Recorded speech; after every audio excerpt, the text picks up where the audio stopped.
सुबह सुबह की राम राम सुप्रभात। इस टाइम मैंने हस्बैंड जी को लंच बॉक्स पैक करके रख दिया, साथ में 2 एप्पल रखे हैं फ्रूट। और आज हमारे इतनी बारिश हुई जीरकपुर में रात भर, और बाहर इतना पानी भरा है पूछिए मत। वैसे तो आपको पता पंजाब में रेड अलर्ट है, कई जगह इतने नुकसान हो चुके हैं। मेरे को कमेंट भी आए थे कि यहाँ बहुत ज़्यादा बारिश हो रही है, तो हमारे यहाँ जीरकपुर में भी अच्छी खासी बारिश और पानी भर चुका है। वैसे बच्चों को कॉलेजों में स्कूलों में छुट्टियाँ हो चुकी हैं रेड अलर्ट जारी होने के कारण। और आपको पता है कुछ एक इलाके जो पंजाब के पानी में अच्छा खासा डूब चुके हैं और नुकसान भी हुआ है, न्यूज़ में तो आप सुन रहे होंगे। आज वैसे बच्चे मेरे नहीं गए कॉलेज, इनको भी छुट्टी है। स्कूल चंडीगढ़ के भी स्कूल कॉलेज सारे बंद हो चुके हैं। और हस्बैंड जी तो ड्यूटी जाएंगे, 8:45 हो गए, बस यही वेट कर रहे थे। मैं बाहर जाकर आपको दिखाऊंगी पानी कितना भर चुका है। लंच बॉक्स तो मैंने कर दिया है पैक, बस यही वेट कर रहे थे कि कैसे जाना कैसे, क्योंकि पानी में ना गाड़ियाँ भी कुछ एक टायर उनके डूब रहे हैं। पर अभी ये हो रहे रेडी, जाएंगे अपनी ड्यूटी। पिछले साल तो अच्छा रहा, पर उससे पिछले साल की अगर मैं बात करूं तो यहाँ पर अच्छा खासा पानी भरा था। जो हमारी गैरेज होती है उसमें भी पानी आ गया था, और साथ में जो गैरेज के साथ हमारे स्टोर लगता है उसमें भी पानी भर गया था। उसमें हमने रखा होता है इन्वर्टर, वो भी पानी में पूरा डूब चुका था। और खाने पीने का तो कोई प्रबंध नहीं, क्योंकि पानी भर चुका था। जो टैंक वगैरह है उनमें भी गंदा पानी भर गया था।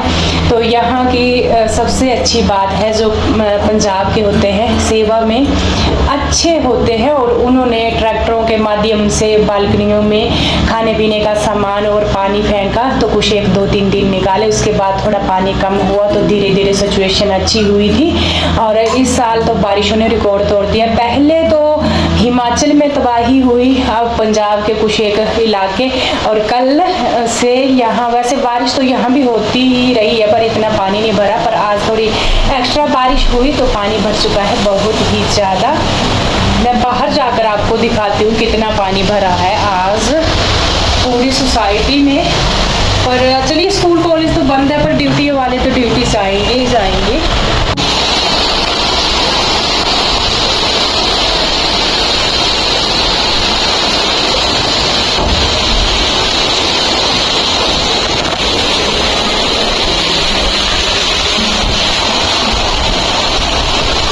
पानी बढ़ चुका है, यहाँ बहुत ही ज़्यादा बारिश हो रही है, इतनी बारिश।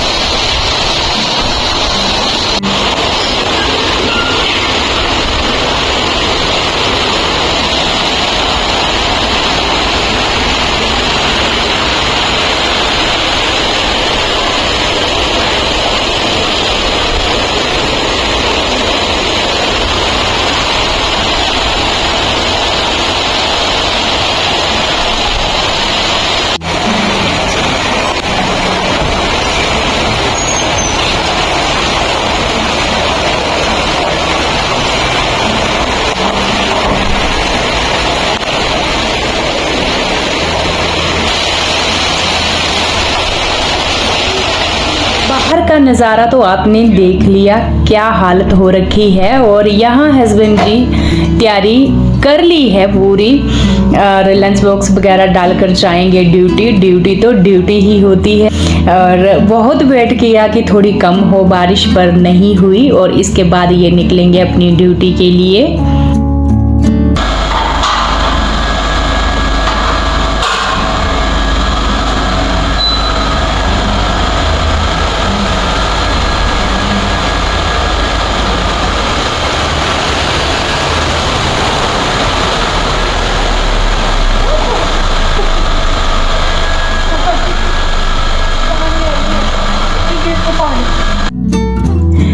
पानी अंदर गैरेज में आना भी शुरू हो गया है धीरे धीरे। और मैं नीचे आई थी गेट खोलने के लिए, क्योंकि हस्बैंड जी गाड़ी में एक बार बैठेंगे सीधा जाकर ड्यूटी में उतरेंगे। अगर नीचे उतरे तो पूरे शूज हो जाएंगे इनके गिल्ले। तो बस वही है, गेट खोलना और बंद करना, इसके लिए आई थी। यहाँ ज़्यादा बारिश हो तो पानी अच्छा खासा भर जाए, और आज ज़्यादा ही हुई थी, रात भर बारिश थी, अभी भी लगी हुई है।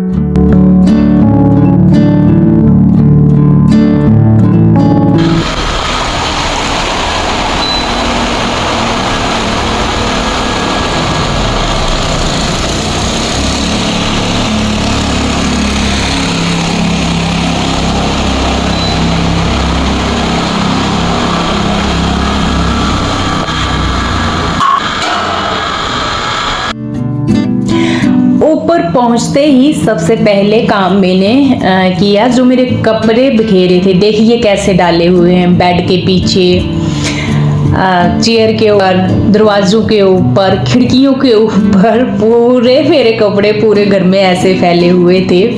बाकी का काम तो मेरा जो मॉर्निंग का होता है वो निपटा लिया है। नहाना, झाड़ू पोछा, क्लीनिंग, जो मेरी मॉर्निंग रूटीन रहती है वो कंप्लीट हो चुकी है। और यहाँ पर पूरे कपड़े मैंने इकट्ठे किए, इनकी तह बनाऊंगी। ये बहुत दिनों से अंदर बाहर घूम रहे हैं, और बाहर तो सवाल ही नहीं बनता ये सूखे। मौसम बिल्कुल साफ नहीं हो रहा है, बारिश है, और बारिश की वजह से हर एक जगह सेलन। और आज मैंने बस ऐसे ही पूरे घर में फैला कपड़े, फैन वगैरह लगा दिए थे। तो अभी मैं देख रही थी कपड़े पूरे सूख चुके हैं। घर के अंदर जब कपड़ों का बिखेरा होता है तो भले कितना भी साफ सुथरा घर हो तो देखने में वो बिल्कुल भी अच्छा नहीं लगता है। यहाँ पर पूरे कपड़ों की तह बनाई, और हमेशा ना चुन्नी में लिपेट कर ही अपने कपड़े रखती हूँ। पहले अपने सलवार और कमीज की तह बना लूंगी, फिर चुन्नी की तह बनाऊंगी ऐसे लंबी करके, और उसमें फोल्ड कर दूंगी। इससे हमारे तीनों पीस एक साथ रहते हैं, ना तो बिखरते हैं। अगर हमें कोई कपड़े भी ढूंढने हो तो ये बिल्कुल नहीं बिखरेंगे, अलग अलग दिखेगा पूरे कपड़ों का। यहाँ पर रहते हैं मेरे और हस्बैंड जी के कपड़े रख दिए हैं, और बाकी बच्चों के कपड़े बच्चों की अलमीरा में रखूंगी। इसके बाद सीधा मिलूंगी आपसे मैं इवनिंग टाइम 4 बजे। इस टाइम मेरी खाने की तैयारी हो रही है। बच्चे घर में थे, बच्चों को तो छुट्टी ही थी। रेड अलर्ट जारी हो चुका है पंजाब में, चंडीगढ़ में, तो पूरे स्कूल कॉलेज बंद हैं, और हस्बैंड जी का ड्यूटी से आने का टाइम हो गया है। और आज मैं बनाऊंगी पहाड़ी वाला खाना जो हमारे बारी में खाया जाता है। तो बस उसकी याद आ गई, आज झमाझम बारिश थी तो मैंने सोचा चलिए वही बनाते हैं। सबसे पहले तो मैं बनाऊंगी कढ़ी। तो कढ़ी के लिए कढ़ाई रख दी है, और यहाँ पर ऑयल वगैरह डाल लिया। बाकी मैं कढ़ी बना रही हूँ दही की। 1 kg दही मैंने प्रिंस से मंगवा था, वो लेकर आया था, और उस दही को सबसे पहले तो अच्छे से मिक्स कर लेना है, बढ़िया जैसे इक्वल कर लेना है। और इसमें मैं डालूंगी मक्की के आटे के 3 चम्मच। आज बेसन खत्म हो चुकी है, गांव में जैसे कढ़ी बनती है वैसे ही बनाऊंगी। और मक्के आटे के मैंने 3 चम्मच इसमें ऐड किए, मिक्स किया अच्छे से। और इसके बाद मैं पानी भी ऐड करूंगी, जैसे लस्सी होती है उस टाइप का मैं बना लूंगी। ये बढ़िया जैसा घोल बनाकर अब मैं रख दूंगी एक साइड, और दूसरी साइड चलते हैं तड़के की तरफ। कढ़ाई में ऑयल गर्म हो चुका है, इसमें सूखा मिर्च, सूखा धनिया और साथ में प्याज, हरी मिर्च, सारा कुछ मैंने कट किया होता है उसको ऐड करेंगे। इसको भूनेंगे। और प्याज ना आजकल थोड़ा सीलन वाला होता है, पानी पानी वाला प्याज। आप हमेशा इस बात को देखना, इस टाइम प्याज को भूनने में लगता है अच्छा खासा टाइम। तो मैं जब प्याज ऐड करती हूँ उसके साथ ही नमक भी ऐड कर देती हूँ, तो जल्दी प्याज भुन जाता है। हल्दी ऐड की, और इसके बाद जो मैंने घोल बनाया है उसको करूँगी ऐड, और बॉईल होने तक करूँगी। इसका वेट हिलाते रहेंगे, क्योंकि ये फट जाए ना तो फिर पानी अलग और अलग अलग जैसी हो जाती है। इसमें आ गया अच्छा खासा बॉईल। इसको कम से कम 15 मिनट के लिए बॉईल करना है, क्योंकि इसमें डाला है मक्की का आटा। और इसमें मैं ऐड करूँगी बेसन के गट्टे। बेसन के गट्टे की सब्ज़ी मैं ये बनाऊँगी कड़ी, अच्छी होती है। पकोड़े जो उनका थोड़ा अलग से वो बन जाता है कि पकोड़े तलिए, उसकी भी अपना ही टेस्ट है, वो भी कभी कभी मैं बनाती हूँ। तो इसको ना बॉईल करने रख देंगे एक साइड, इसमें लगेगा टाइम। इतना टाइम में मैं चावल रख रही हूँ। चावल का सिर्फ देखिए मैंने आधा गिलास ही पकाया है, कि कोई अगर मर्जी हो बच्चों की या हस्बैंड की खाने के लिए तो मैंने ये रखा। बाकी मैं बना रही हूँ कड़ी और मक्की की रोटी। और यहाँ पर जो मेरी कड़ी है ना मैक्सिमम बॉईल हो ही रही है। जितना इसको बॉईल करेंगे उतना इसमें टेस्ट आएगा, क्योंकि मैंने डाला इसमें मक्के का आटा, तो इसको पकने में थोड़ा लगता है टाइम। अच्छी खासी यहाँ एक साइड बॉईल हो रही है। और कड़ी में जब तक कसूरी मेथी ना डाले तो कड़ी में वो वाला टेस्ट नहीं आता है। सबसे फेवरेट जो चीज़ है कसूरी मेथी इसमें ऐड करूँगी। तवे हल्का हल्का भून लेंगे, थोड़ा सा गर्म करती हूँ मैं तवे को, क्योंकि ये जो होती है बड़ी सेंसिटिव, एकदम से अगर फुल फ्लेम रखी तो ये जल जाती है। इसको बिल्कुल सीम फ्लेम पर सेकना है। जब ये हल्के हल्के क्रिस्पी होने लगेंगे पत्ते, तो इनको हाथों की मदद से रगड़ना है, मसलना है और कढ़ाई में करना है ऐड।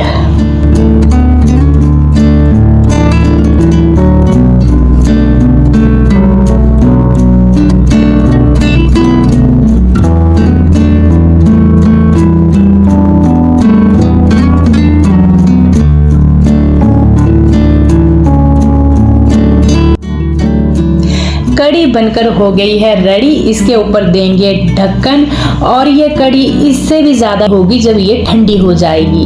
ये बिल्कुल बेस्ट है।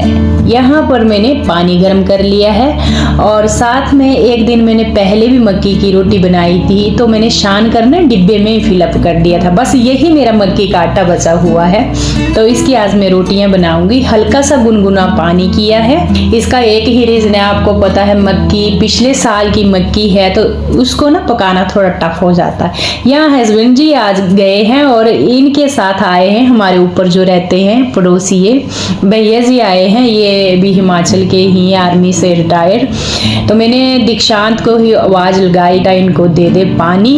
मेरे हाथ पूरे आटे से भरे हुए हैं, तो दीक्षांत ने इनको दे दिया है पानी पीने के लिए। उतना टाइम मैंने यहाँ पर अपनी रोटी भी बनाई। इनकी अपनी गपशप चली हुई थी। मैंने गुलाब जामुन भी, जो होममेड गुलाब जामुन है, वो बनाए थे, तो इन जी ने खुद भी खाए और इनको भी कटोरी में डालकर दे दिए खाने को। और मैं यहाँ पर पका रही हूँ मक्की की रोटी। थोड़ा सा फ्रेंड्स इस टाइम टफ हो जाती है बनाने, क्योंकि पुराना आटा होता है तो इतना ना ये चिपकता नहीं है। तो बड़ी मुश्किल से मैं ना, हाथ तो दिख रहे होंगे बहुत जल्दी चल रहे हैं, पर मैं ऐसे आराम आराम से बड़ी मुश्किल से पका रही थी। तो इसको जो है एक साइड पकाऊंगी, दूसरी साइड बढ़िया जैसे सेकूंगी। रोटी को मेरे को थोड़ी सी आदत हो भी गई है वह इसकी गैस चूल्हे के ऊपर बनाने की। जब से मैं बाहर रह रही हूँ इसके ऊपर पकाती हूँ। और जब हम गांव जाते हैं तो जो आग का चूल्हा होता है उसके ऊपर पकाते हैं, उसका तो टेस्ट के क्या ही कहने।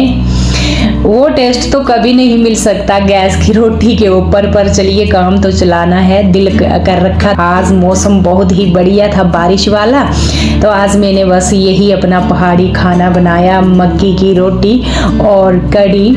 यहाँ पर थोड़ा जोर लगाकर मसलना है। इसका जो सीक्रेट है ना, आपके कमेंट भी थे, मैं जब पीछे ब्लॉग डाला था बहुत टाइम पहले, तो आपने अच्छी रोटी कैसे बना लेते हो। तो फ्रेंड्स सबसे इजी काम इस रोटी का बनाने का, जब मसल रहे हैं ये आटा, इसको बिल्कुल अच्छे से मसलना है हथेली की सहायता से। जितना अच्छा आप इस आटे को मसलेंगे उतनी आटे से रोटी बढ़िया बनेगी, सॉफ्ट आएगा आटा मल मल करके, और रोटी ना बिल्कुल चपाती की तरह बनेगी और इसमें टेस्ट भी आएगा। सारा जो इसमें होता है वो मसलने का होता है, मलने का ही। जब हम आटा अच्छे से मलते हैं तो रोटी अपने आप ही अच्छी बनती है। वैसे आदत भी है मेरे को, क्योंकि मैंने ना बचपन बना रखी है फ्रेंड्स। गांव में हमारे ऐसे होता है, जैसे रोटी बनाते हैं तो दूसरों के घर में भी हम जब छोटे छोटे होते हैं, आपको विश्वास नहीं होगा, मैं जब 4th 5th में थी तो दूसरों के घर में जैसे चाचा ताया जो हमारे घर होते हैं, गाँव में ऐसा ही माहौल होता है। एक दूसरे के घर में हम चले जाते हैं पकाने के लिए, चाहे टेढ़ी मेढ़ी बन रही है वो भी नहीं मना करते थे, वो भी खुश होकर खा लेते थे। ऐसे चले जाना पकाने, बस ऐसे मैंने सीखी कभी कभी अपने घर में भी। तो मेरे घर में ज़्यादा मेंबर थे नहीं, सिर्फ मेरी एक मम्मी थी, मेरे से छोटा एक भाई था, एक मैं थी। क्योंकि मेरे जो डैडी जी थे आर्मी में जॉब करते थे, 9-9 10-10 महीने बाद उस टाइम आते थे। उस टाइम तो फ़ोन में भी बात नहीं होती थी, तो मैंने ये रोटियां बनाना ऐसे ही सीखी है। यहाँ मैंने चाय भी बना दी। ये भैया जी आए थे तो एक साइड मैंने ना 2 कप चाय के भी रख दिए फटाफट से। साथ साथ में मैं रोटियां भी बना, साथ साथ में 2 कप चाय के रख दिए। यहाँ हस्बैंड जी ने नमकीन और बिस्किट डाल दिए हैं इनके लिए, और मैंने चाय बना दी है। ये अपनी चाय इंजॉय कर रहे हैं, गपशप लगा रहे हैं, और मैं अपनी रोटियों में लगातार लगी हूँ बनाने के लिए। और सेकना इसको जो फुल सिम फ्लेम पर धीरे धीरे चिमटे से ले करके बढ़िया जैसे, तो ये बढ़िया सिक जाती है। तो ऐसे जो है हम यहाँ रहकर भी चंडीगढ़ में भी इसका एंजॉय ले लेते हैं। सर्दियों में मैं अच्छा खासा मक्की का आटा लाती हूँ घर में, और पूरी सर्दियों में हम ये मक्की की रोटी खाते हैं। जैसे कड़ी के साथ हो गई, हमारे हिमाचल में तो दूध के साथ भी खाया जाता है इस रोटी को। दाल खा रहे हैं, दाल चावल है तो उसके साथ आधी रोटी ले ली। तो पूरी सर्दियों में मैं ये रोटी बीच बीच में थोड़ी थोड़ी पकाती रहती हूँ। ये खाना हमने बचपन रखा है और हमें अच्छा लगता है खाने में। आज मौसम अच्छा था और ठंडे मौसम में मक्की की रोटी खाई जाती है। तो बारिश थी, बढ़िया मौसम हो रखा था, बस थोड़ा सा आटा था तो मैंने इसका बना दिया है। और देखिए रोटियां थोड़ी ना मेरी बड़ी होती हैं, इस चीज़ को आप थोड़ा इग्नोर कर, क्योंकि मैंने बचपन से हमारे ऐसे ही बनाई जाती है। और मैं चपाती भी देखना आप, मेरी बड़ी होती है, रोटी भी बड़ी होती है, पर पतली रहती है मेरी रोटी, चपाती भी बड़ी रहती है। तो यहाँ पर देखिए जब मेरी प्लेट लगने लगी, लाइट चली गई, भैया को बोला खाना खा लो, तो वो बोलते हम ना इतना जल्दी नहीं खाते हैं, हम खाना खाते हैं 9 बजे के करीब। और हमने बोला अभी 3:30 बजे तो अपना लंच किया था तो भूख नहीं है, उन्होंने नहीं खाया। और यहाँ पर मैंने देसी वाली थाली लगा दी है, 2 रोटियाँ इसमें मैंने ना ऐसे चूरा मूरा कर दिया। हमारे पहाड़ों में ऐसे खाना खाया जाता है। इसके ऊपर डाली में कड़ी, प्याज और हरी मिर्च।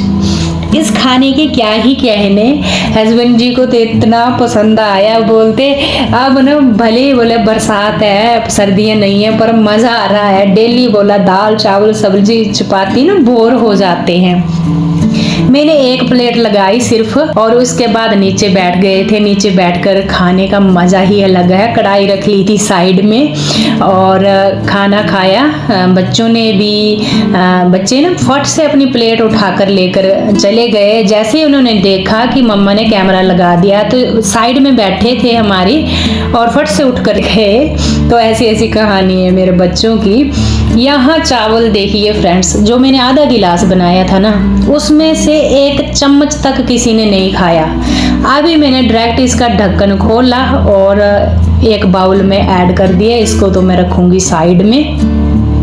आज हमारी चली गई, घनघोर बारिश थी फ्रेंड्स। बाहर लाइट ने इतना तंग किया, इन्वर्टर भी हमारा छोड़ गया है और अब आ रही है प्रॉब्लम। तो मैंने अंधेरे में देखिए लाइट जला कर ना, ऐसे साइड में मोबाइल लिया था, उसकी लाइट जला करके ही बर्तन धुले। और इसके बाद किचन की भी क्लीनिंग की, गैस वगैरह भी मैंने क्लीन किया, और मोबाइल की भी मेरी बैटरी हो गई थी डिस, बिल्कुल 4-5% बची थी। लाइट वगैरह बहुत प्रॉब्लम हो जाती है, यहाँ जगह जगह पर है पानी। और इस ब्लॉग को तो मैं यहीं पर एंड करूँगी। कल मिलूँगी आपसे, तब तक के लिए राम राम। और अपनों का ख्याल रखना बिल्कुल ना भूलें।